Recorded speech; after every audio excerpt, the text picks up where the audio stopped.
Chapter 5. Learning to live alone. I still needed a lot of things. "Well," I said, "I'm going to have to make them." So every day I worked. First of all, I wanted to make my cave bigger. I carried out stone from the cave, and after many days' hard work, I had a large cave in the side of the hill. Then I needed a table and a chair, and that was my next job. I had to work on them for a long time. I also wanted to make places to put all my food and all my tools and guns. But every time I wanted a piece of wood, I had to cut down a tree. It was long, slow, difficult work. And during the next months, I learnt to be very clever with my tools. There was no hurry. I had all the time in the world. I also went out every day, and I always had my gun with me. Sometimes I killed a wild animal, and then I had meat to eat. But when it got dark, I had to go to bed because I had no light. I couldn't read or write because I couldn't see. For a long time, I didn't know what to do. But in the end, I learnt how to use the fat of dead animals to make a light. The weather on my island was usually very hot, and there were often storms and heavy rain. The next June, it rained all the time, and I couldn't go out very often.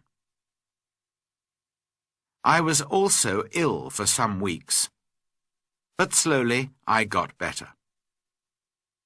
When I was stronger, I began to go out again. The first time, I killed a wild animal, and the second time, I caught a big turtle. I was on the island for 10 months before I visited other parts of it. During those months, I worked hard on my cave and my house and my fence. Now I was ready to find out more about the rest of the island. First, I walked along the side of a little river. There I found open ground without trees. Later, I came to more trees with many different fruits. I decided to take a lot of the fruit and to put it to dry in the sun for a time. Then I could keep it for many months.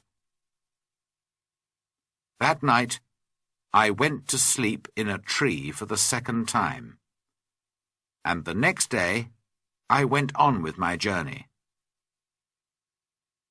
Soon, I came to an opening in the hills.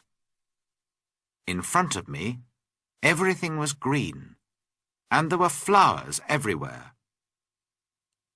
There were also a lot of different birds and animals. I saw that my house was on the worst side of the island, but I didn't want to move from there. It was my home now. I stayed away for 3 days, and then I came home. But I often went back to the other, greener side of the island. And so my life went on. Every month I learnt to do or to make something new. But I had troubles and accidents too. Once there was a terrible storm with very heavy rain. The roof of my cave fell in and nearly killed me. I had to build it up again with many pieces of wood. I had a lot of food now.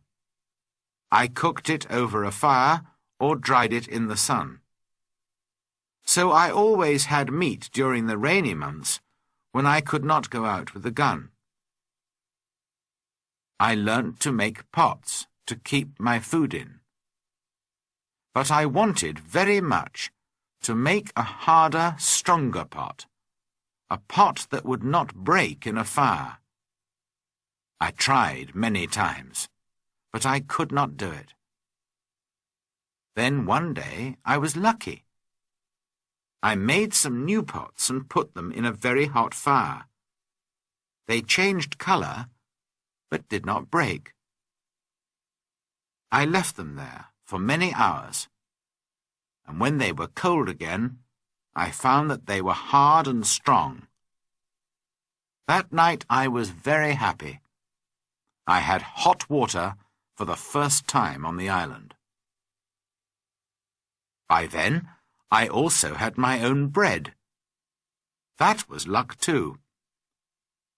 One day I found a little bag.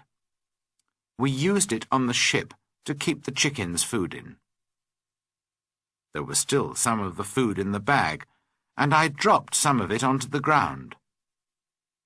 A month later, I saw something bright green there. And after 6 months, I had a very small field of corn. I was very excited. Perhaps now I could make my own bread. It was easy to say, but not so easy to do. It is a lot of work to make bread from corn. Many people eat bread, but how many people can take corn from a field and make bread out of it without help? I had to learn, and to make many new things, and it was a year before I cooked and ate my first bread. During all this time, I never stopped thinking about escape. When I travelled across to the other side of the island, I could see the other islands, and I said to myself, perhaps I can get there with a boat. Perhaps I can get back to England one day. So I decided to make myself a boat. I cut down a big tree, and then began to make a long hole in it. It was hard work. But about 6 months later, I had a very fine canoe. Next, I had to get it down to the sea. How stupid I was! Why didn't I think before I began work? Of course, the canoe was too heavy. I couldn't move it. I pulled and pushed and tried everything, but it didn't move.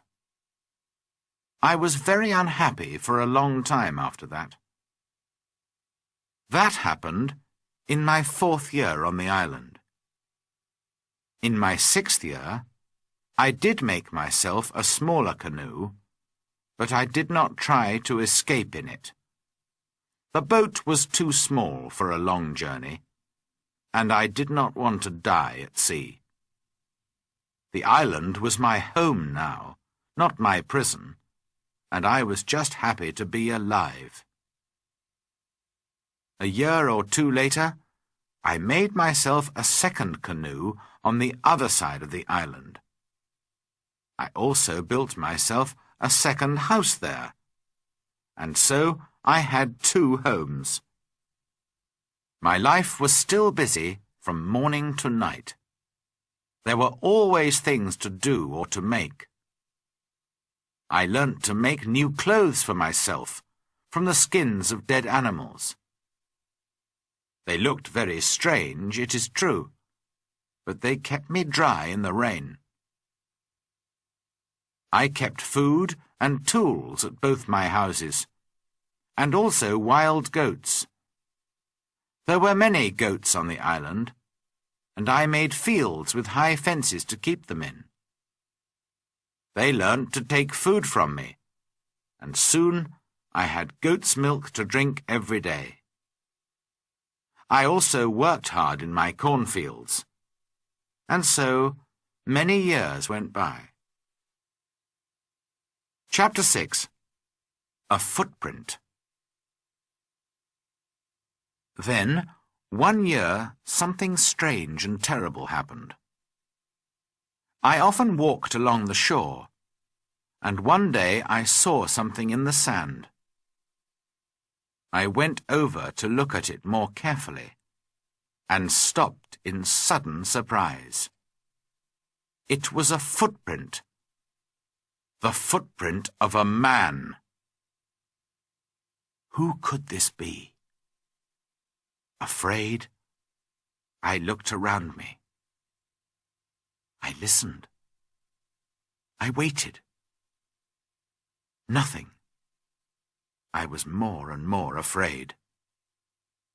Perhaps this man was one of those wild people who killed and ate other men. I looked everywhere, but there was nobody, and no other footprint. I turned and hurried home. There's someone on my island, I said to myself. Perhaps he knows about me. Perhaps he's watching me now, from behind a tree. Perhaps he wants to kill me. That night, I couldn't sleep. The next day, I got all my guns ready, and I put more wood and young trees around my house. Nobody could see me now. But after 15 years alone on the island, I was afraid, and I did not leave my cave for 3 days. In the end, I had to go out to milk my goats. But for 2 years I was afraid. I stayed near my home, and I never used my guns because I didn't want to make a noise. I could not forget the footprint, but I saw and heard nothing more. And slowly I began to feel happier. One day, a year later, I was over on the west side of the island. From there I could see the other islands, and I could also see a boat far out to sea. If you have a boat, I thought, it's easy to sail across to this island. Perhaps that explains the footprint. It was a visitor from one of the other islands. I began to move more freely around the island again, and built myself a third house. It was a very secret place in a cave. No wild man will ever find that, I said to myself. Then one year, something happened which I can never forget. I was again on the west side of the island and was walking along the shore. Suddenly, I saw something which made me feel ill. There were heads, arms, feet, and other pieces of men's bodies everywhere. For a minute, I couldn't think, and then I understood. Sometimes there were fights between the wild men on the other islands. Then they came here to my island with their prisoners to kill them, cook them, and eat them. Slowly, I went home, but I was very angry. How could men do this? For many months, I watched carefully for the smoke from fires, but I didn't see anything. Somehow, the wild men came and went, and I never saw them. I was angry and afraid. I wanted to shoot them all. but there were many of them, and only one of me. Perhaps I can shoot 2 or 3, I said to myself. But then they will kill and eat me. Then, one morning in my 23rd year on the island, I was out in my fields, and I saw the smoke from a fire. Quickly, I went up the hill to watch. There were 9 men around the fire, and they were cooking their terrible food. Then these wild men danced round the fire, singing and shouting. This went on for about 2 hours, and then they got into their boats and sailed away. I went down to the shore and saw the blood of the dead men on the sand. The next time they come, I'm going to kill them, I said angrily. Chapter 7. Man Friday. For 2 years, I never went anywhere without my gun. I felt lonely and afraid, and had many sleepless nights. One night, there was a very bad storm, and I thought I heard the sound of guns out at sea. The next morning, I looked out and saw a ship. It was lying on its side not far from the shore. Quickly, I put my little boat in the water and sailed out to it. There were 2 dead men on the ship, but no one alive. The bodies of the other sailors were lost in the sea. I took some clothes and tools, and also a box of Spanish gold and silver money. I was a rich man now, but what use was money to me? I could not buy anything with it. I wanted people, a friend, somebody to talk to, somebody who could help me escape from my island. One morning, I woke up and made a plan. I'll try to catch one of the prisoners of the wild men, I said to myself. He'll be happy to be alive, and perhaps he'll help me to escape. I watched day and night, but for a year and a half there were no boats. Then one day 5 boats came. There were about 30 men, and they had 2 prisoners. They made their fire on the sand and danced round it. Then they killed one of the prisoners and began to cook their terrible meal. The second prisoner waited under the trees, with 2 men to watch him. Suddenly, the prisoner turned and ran. The 2 men ran after him, but the other wild men were busy round the fire and did not see what was happening. The prisoner ran like a wild goat, and soon I saw that he was coming near the bottom of my hill.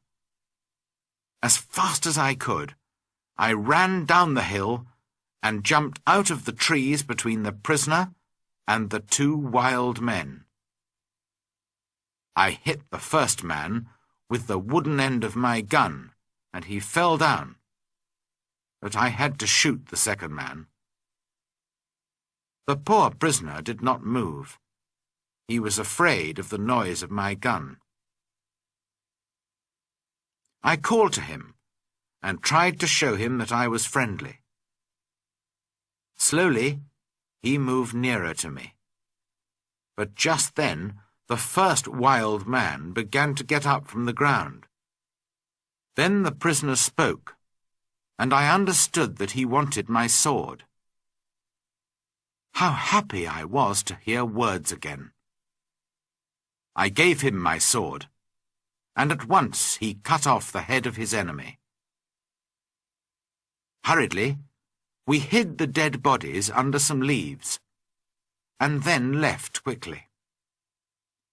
I took my prisoner to my secret cave on the other side of the island and gave him food and drink. After that, he went to sleep.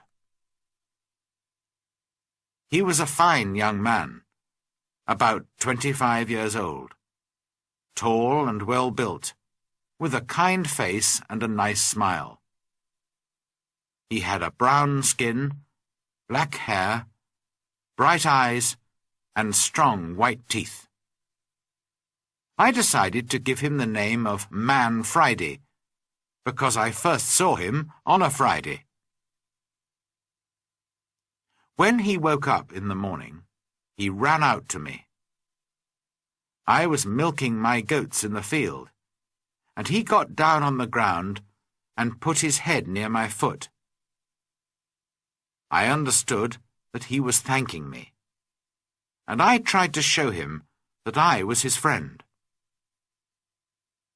I began to teach him to speak English, and soon he could say his name, Master, and yes and no. How good it was to hear a man's voice again. Later that day, we went back to my first house. We went carefully along the beach, but there were no boats and no wild men. Just blood and bones all over the sand. I felt ill. But Friday wanted to eat the pieces of men's bodies which were still on the ground.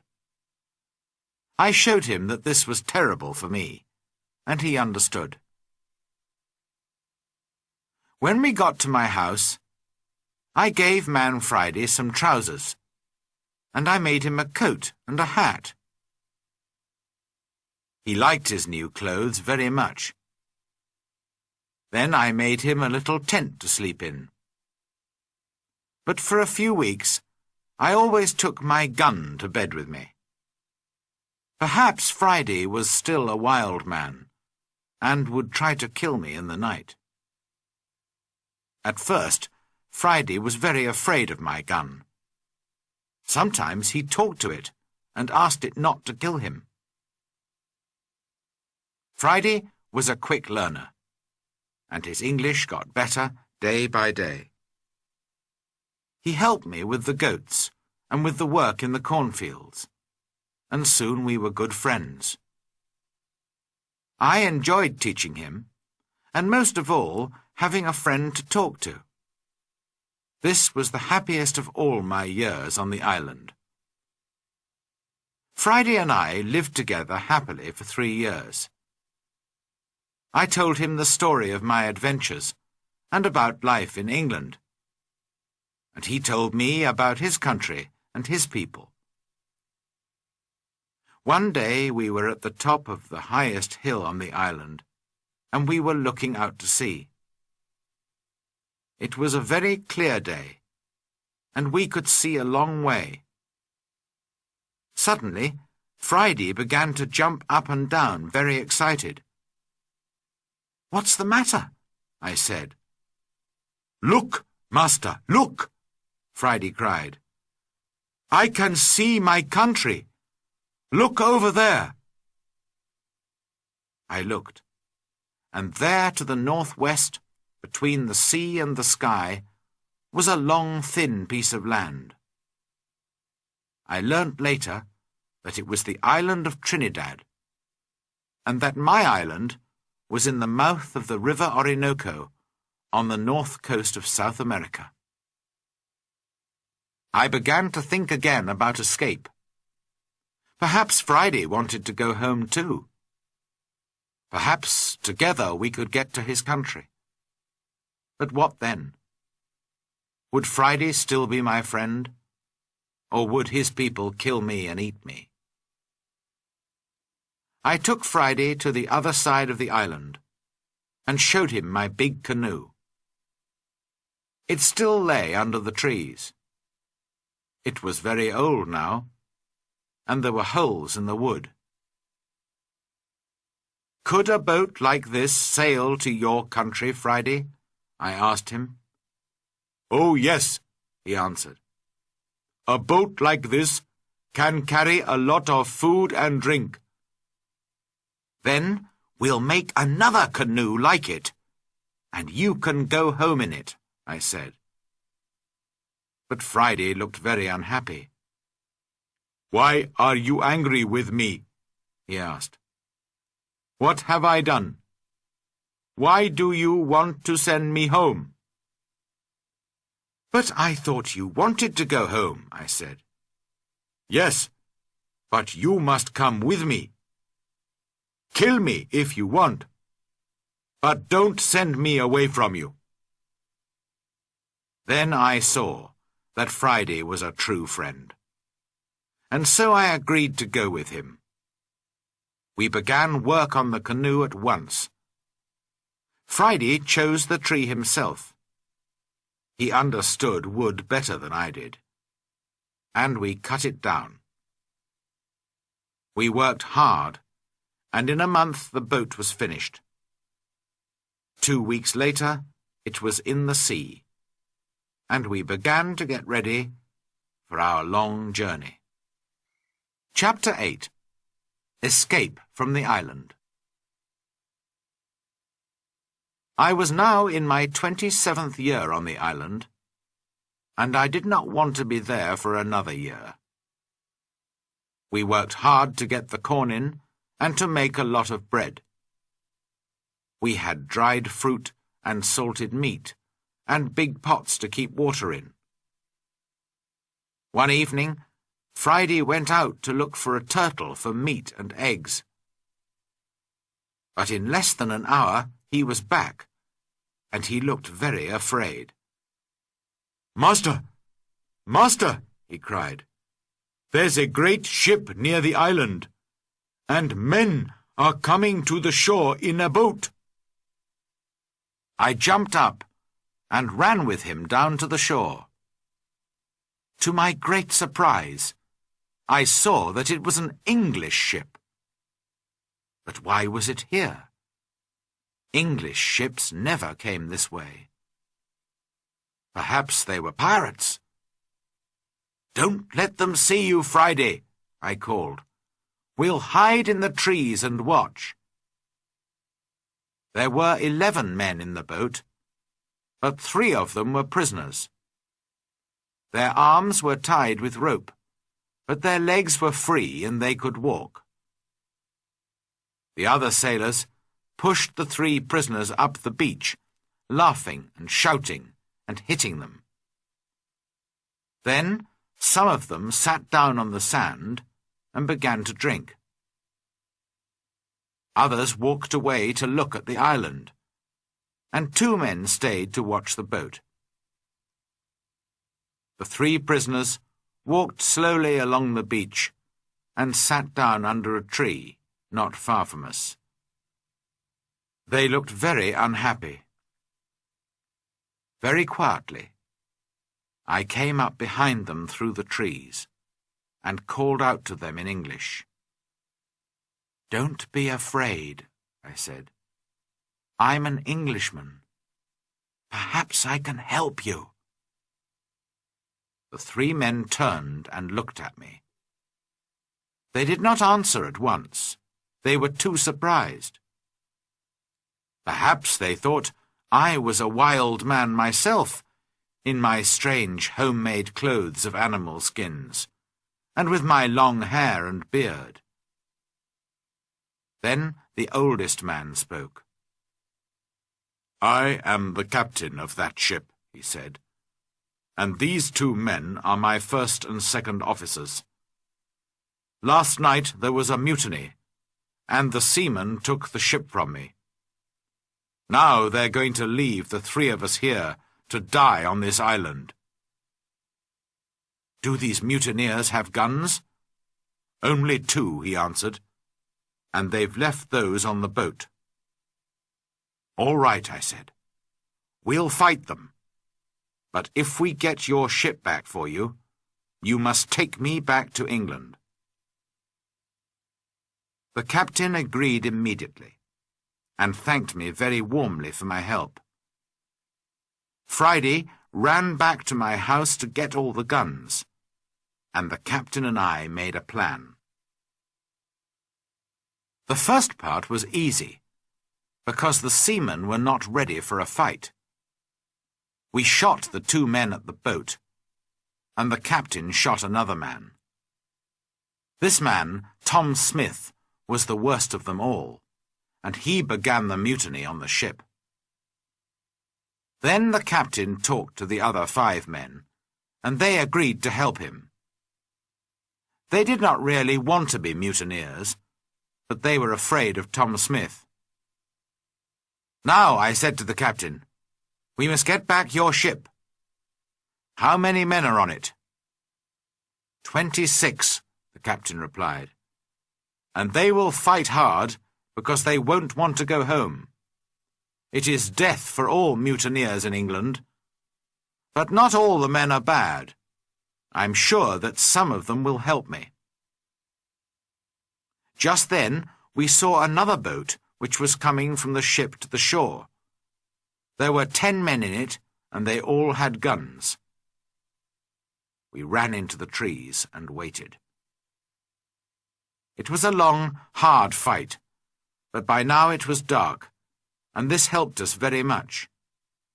We ran here and there in the trees, calling and shouting. The seamen could not see us, and did not know how many men they were fighting. In the end, the first officer shouted to them, "Put down your guns and stop fighting. The captain has 50 island people to help him. We can kill you all." So the seamen stopped fighting, and we took their guns. 3 of the men agreed to come back to the captain, and we put the others in my cave. Friday and I stayed to watch the prisoners, while the captain and his men went back to fight for the ship. All night we listened to the sound of guns and shouting. But in the morning, when the sun came up, the captain was master of his ship again. I went down to the shore to meet him. "My dear friend," he cried, "there's your ship. I'll take you to the ends of the world in it." I put my arms round him, and we laughed and cried together. How happy I was to leave the island. My good friend Friday came with me, of course, but we left the mutineers on the island. We decided not to kill them. They could begin a new life on the island. I showed them my 3 houses, my cornfields, and my goats, and all my tools. Their life would be easy, because of all my hard work for so many years. And so, on the 19th of December, 1686, after 27 years, 2 months, and 19 days, I said goodbye to my island and sailed home to England. Chapter 9. Home in England. When I came back to England, I felt like a stranger in the country. Many things were different, and not many people remembered me. I went home to York, but my father and mother were dead, and also my 2 brothers. I did find the 2 sons of one of my brothers. They were happy to learn that I was alive, and I was pleased to find some family. After some months, I decided to go down to Lisbon in Portugal. I had friends there who could help me to sell my land in Brazil, and I needed the money. Friday came with me. He was always a good and true friend to me. In Lisbon, I found the Portuguese captain, who took me in his ship to Brazil all those years ago. It was good to see him again, and he helped me with my business. Soon I was ready to go home again, by land. No more adventures and dangers by sea for me. It was a long, hard journey. We had to cross the mountains between Spain and France in winter, and the snow was deep. Poor Friday was very afraid of the snow. In his country it was always hot, and he did not like cold weather. Back in England, I found a house and began to live a quiet life. My 2 nephews came to live with me. The younger one wanted to be a sailor, and so I found him a place on a ship. After a while I married and had 3 children, 2 sons and a daughter. Then my wife died, and my nephew, who was now the captain of a ship, came home to see me. He knew that I did not really like a quiet life. "I have a fine ship, Uncle," he said. "I'm going out to the East Indies, India, Malaya, the Philippines. Why don't you come with me?" And so, in 1694, I went to sea again, and had many more adventures. Perhaps, one day, I'll write another book about them.